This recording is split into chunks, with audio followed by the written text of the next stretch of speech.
Pada suatu malam, seorang gadis muda sedang berjalan-jalan menenangkan diri di tepi sungai. Tiba-tiba ada gelombang air pasang menyapu dan menyeret gadis itu ke dalam sungai. Pada awalnya, polisi menduga gadis itu mengakhiri hidupnya sendiri. Saat cerita mengenai gadis ini ditayangkan oleh sebuah stasiun televisi, banyak orang mengecam dan mencaci maki orang tuanya. Ingin tahu apa yang sebenarnya terjadi? Mari kita langsung saja masuk ke pokok cerita video ini.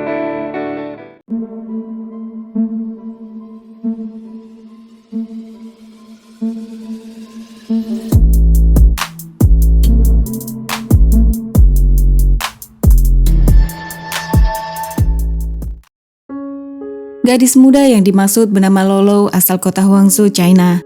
Lolo lahir pada tahun 1996, merupakan anak sulung dari dua bersaudara dan memiliki seorang adik laki-laki. Saat menginjak remaja, Lolo tumbuh menjadi gadis yang mandiri dan berprestasi di sekolah. Singkat cerita, setelah tamat SMA, Lolo kuliah mengambil jurusan desain grafis.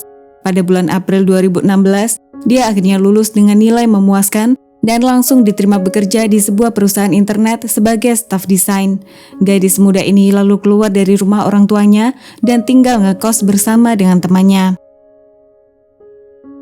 Di tempat kerja, Lolo bekerja dengan semangat dan selalu dapat diandalkan. Sehingga tidak heran, dalam waktu 3 tahun, Lolo satu-satunya staf yang mendapat promosi dan dipercaya memimpin timnya sendiri.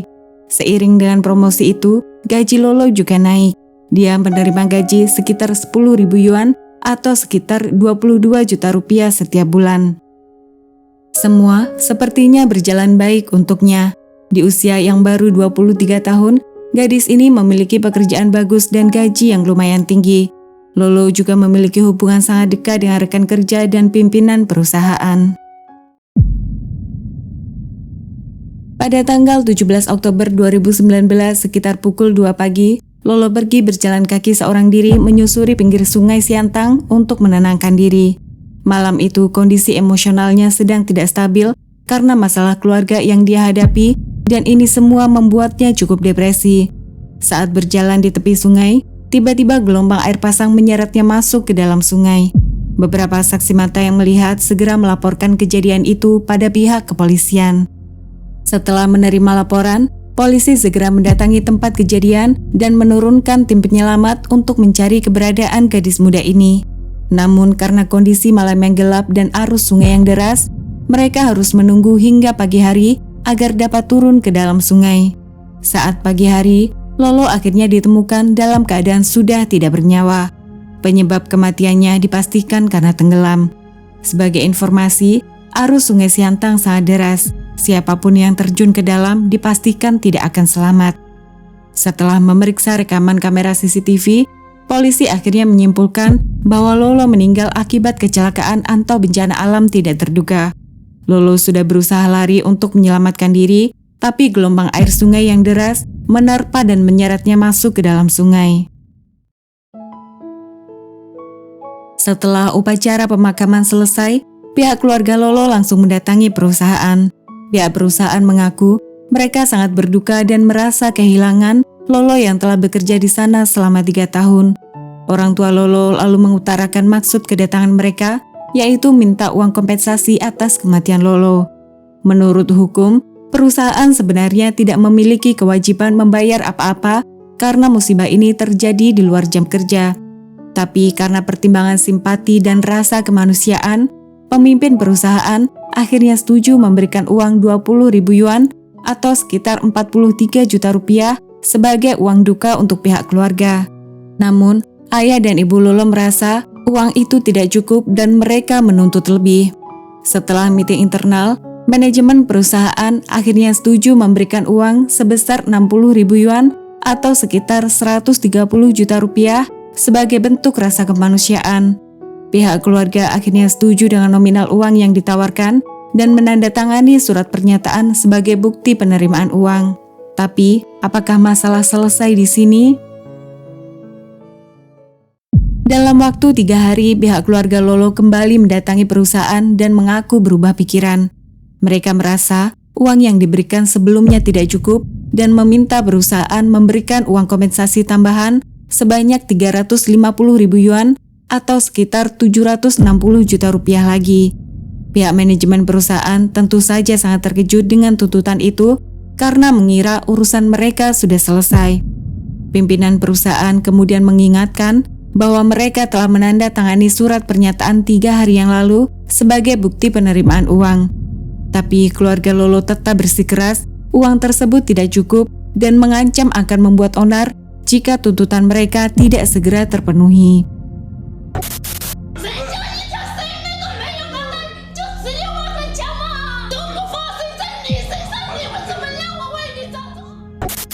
Perusahaan sebenarnya telah mengasuransikan seluruh karyawan. Namun karena Lolo mengalami kecelakaan di luar jam kerja, diduga akan sulit mendapat klaim dari perusahaan asuransi.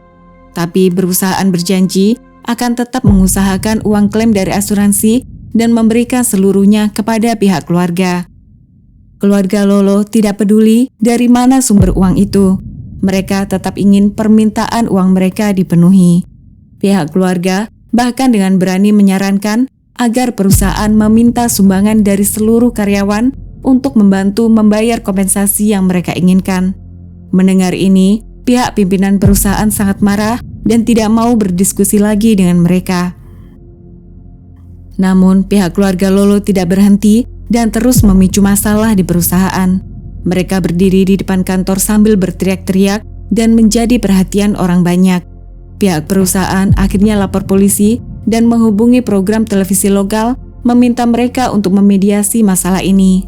Dalam pertemuan berikutnya, orang tua Lolo mengatakan putri mereka telah berbakti kerja selama 3 tahun di perusahaan dan tekanan kerja yang berat telah menyebabkan Lolo mengalami depresi sehingga mereka yakin perusahaan harus bertanggung jawab sepenuhnya atas apa yang terjadi.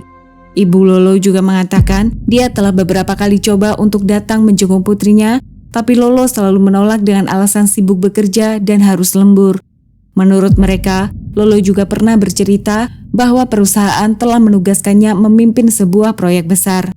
Mendengar pernyataan itu, pihak perusahaan kemudian memperlihatkan catatan absensi Lolo selama 3 bulan terakhir, yang menunjukkan bahwa dia tidak pernah lembur pada bulan Juli dan hanya lembur 2 jam saja pada bulan Agustus dan lembur hanya 7 jam pada bulan September.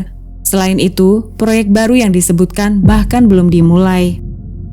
Ketika ditanya mengapa meminta tambahan uang 350.000 yuan, orang tua Lolo menjawab bahwa sejujurnya uang ini akan digunakan untuk membayar DP rumah untuk si bungsu karena menurut mereka, mendiang Lolo lah yang seharusnya membelikan sebuah rumah untuk adiknya.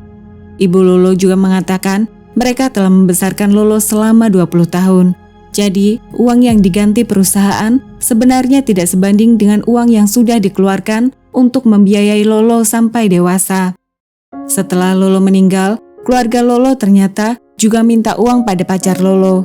Saat diminta uang, pemuda ini mengaku hanya memiliki uang 12.000 yuan atau sekitar 26 juta rupiah di rekening banknya. Dia lalu disuruh mentransfer 10.000 yuan atau sekitar 22 juta rupiah dan menyisihkan 2.000 yuan saja di rekening banknya. Salah satu teman baik Lolo kemudian angkat suara dan mengungkapkan kisah yang berbeda dengan apa yang dikatakan oleh pihak keluarga Lolo. Dia mengatakan bahwa Lolo selama ini sangat depresi dengan tuntutan keluarga dan pernah beberapa kali coba mengakhiri hidupnya sendiri. Ketika ditanya mengenai hal ini, orang tua Lolo mengaku mereka tidak tahu apa-apa. Pihak perusahaan kemudian memperlihatkan bukti percakapan antara ibu dan putranya. Dalam bukti percakapan itu, adik Lolo memberitahu ibunya bahwa kakaknya berencana mengakhiri hidupnya sendiri. Ibu Lolo mengaku tidak percaya karena dia yakin putrinya sangat mandiri dan kuat.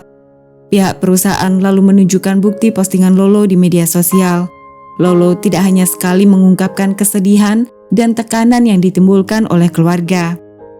Pada tanggal 26 Agustus 2019, Lolo memposting, "Aku sering bertanya-tanya seperti apa jadinya ketika aku sudah berumur 40 atau 50 tahun. Setelah memikirkannya, menurut aku lebih baik mati sekarang."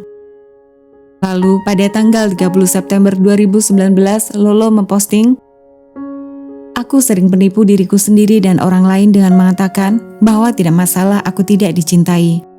Nyatanya, hatiku selalu rindu untuk dicintai. Pada tanggal 27 Mei 2019, Lolo bahkan memposting foto kotak penyimpanan abu. Dia ingin bila sudah meninggal dan dikremasi, abunya nanti ditaruh dalam kotak penyimpanan abu itu.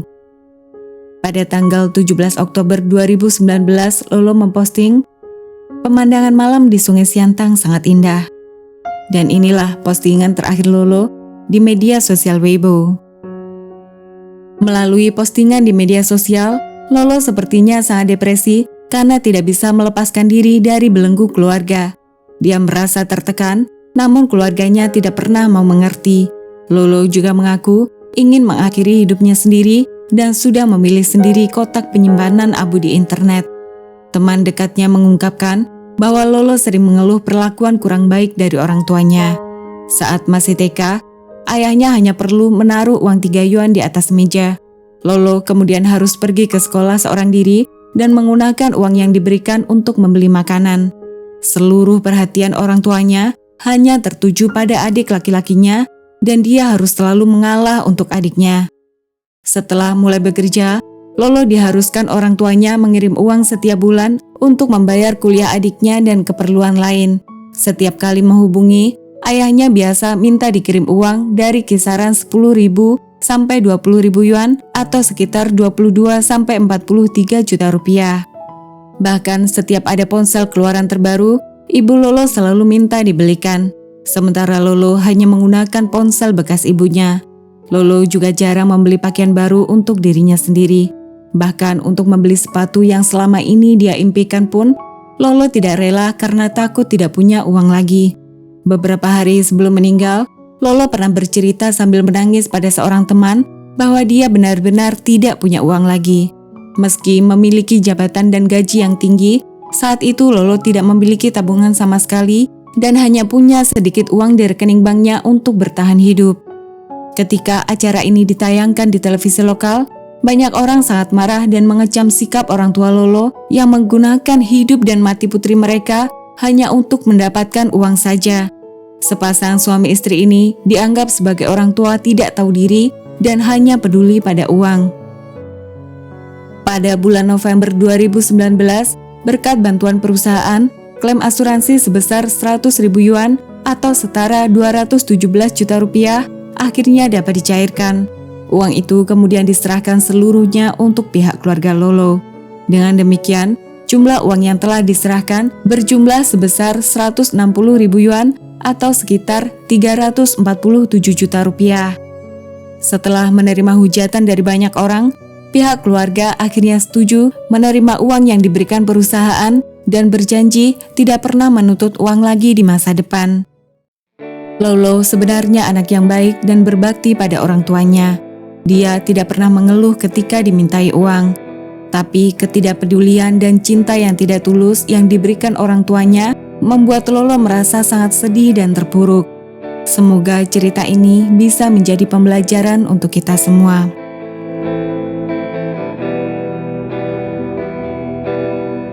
Oke everyone, sampai di sini dulu cerita kali ini.